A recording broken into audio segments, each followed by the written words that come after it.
What would you say to somebody that's hearing that message for the first time? They're like, well, now wait a minute, Dr. Furman.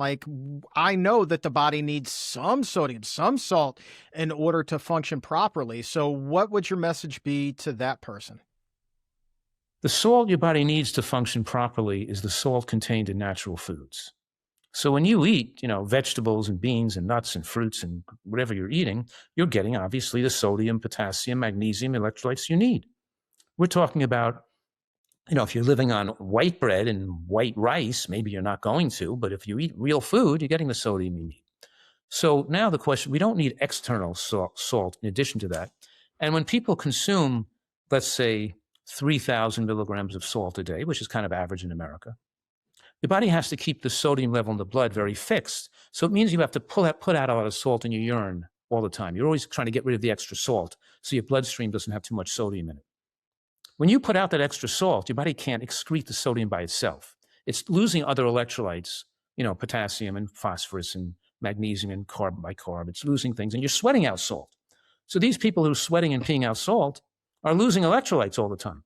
Us Nutritarians who aren't salting our food, our sweat is just water. It's clear. And we're not urinating out a lot of sodium. So we're better able to hold on to electrolytes and not get cramping if I exercise. I play tennis for 2 hours or hike up a mountain for, a steep mountain, sweating for a couple of hours. I don't have to replace electrolytes because I can just drink water. I'm not losing electrolytes. So the answer to your question is you get plenty of sodium or all the sodium that people need without adding external sodium to the food. The primate doesn't need additional sodium other than what's in natural foods. And, the studies on the American Heart Association, by the way, I've been arguing with the American Heart Association for about 30 years on this because they used to say, and they changed their tune now they're agreeing with me, right? They used to say people who have heart disease should cut their sodium down to 1,500 milligrams a day. And I'm saying, what are you talking about? People who smoke cigarettes, people who get lung cancer shouldn't stop smoking. People shouldn't smoke ever. People who have heart disease shouldn't cut their sodium down. They shouldn't be eating much sodium ever. Because it's your lifetime exposure to sodium determines your risk, not whether you have disease, you don't cut it down. So finally, this year, they came out with the American Heart Association new guidelines, said the whole society, including children, teenagers, and adults, all should consume less than 1,500 milligrams of sodium a day. And they recognized that 1,500 wasn't the optimal amount, that studies show that below 1,000 is the optimal amount, and the 1,500 was acquiescing to this concept that if we told people 1,000 or less was best, they would just try to reject the whole thing as being too strict or too aggressive, and they choose 1,500 as a compromise. So they admitted the compromise, and they admitted it should be lifetime exposure, not just late life exposure. And they came out supporting plant foods and beans and nuts. And I think what happened was the U.S. government came out with putting meat and beef fat on the pyramid, and the American Heart Association revised their recommendations to be able to differentiate the negative of that. And they came out with stronger, more plant-friendly and more and recommendations that are more aligned with my recommendations finally now. So that's something good, but essentially we're saying, a little couple extra 100 a day and a little miso or a little tomato sauce you're still going to be under 1,000, but basically 1,000 or less is ideal.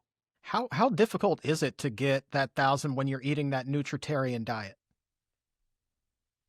You're getting it from natural sources. We're not talking table salt. We're not talking about an abundance from the drive-through or ultra-processed foods. Yeah, your body doesn't need 1,000. It's just 1,000 is the upper limit for most. Right. You know what I mean? Right. So you're getting so if you're eating just natural foods, you're getting probably around 500 milligrams of sodium, or 500 to 700 range, right, from natural foods. And then if you have a little mustard, a little tomato sauce, a little something that has some little sodium in it, you're still going to be under the 1,000, right? Yeah. So it's not really that hard to do. And what I'm saying also is your taste buds get used to having not salt, so things taste saltier, and you can taste flavors. One of the ways you increase your desire to enjoy the natural flavor of a strawberry or an avocado, or to feel the sweetness in lettuce or celery taste better, is by getting the salt out of your diet, because your taste muscle increases, and you don't even and the salt doesn't taste good to you anymore. So you reacclimate your taste muscle to a lower sodium intake, and there's no loss of pleasure. This idea that, we're taking away people's fun or pleasure in eating is not true, because your body accommodates to a lower level, and we like eating and like the taste just as much as people on higher salt or higher sugar diets. We can sweeten things with dried apricots or with currants or something, and you can make a dessert, like make an ice cream, that tastes good with just the banana sweetening and maybe one date per serving. So we're talking about that. There's not a loss of pleasure in life. You just have to be a little more creative in the cooking methods. I like the creativity that comes with this diet. I've said that before. I love how you can go into the kitchen, replicate that sweetness as your taste buds adapt. And you're right. I mean, I was literally thinking about making some banana ice cream tonight for myself, and it sounds pretty good. And I love it. And it's so versatile. Like you can literally make any kind of ice cream you want with the banana base, and just be as satisfied as you ever possibly could be with a pint of Haagen-Dazs. Yeah, you can put cocoa in there. You could put a little macadamia nut in there. You can put a little vanilla bean powder in there with a banana. You can put some walnuts in there. You can put, in other words, we make a banana ice cream like a dollop on a little baked apple. It's like a fantastic dessert.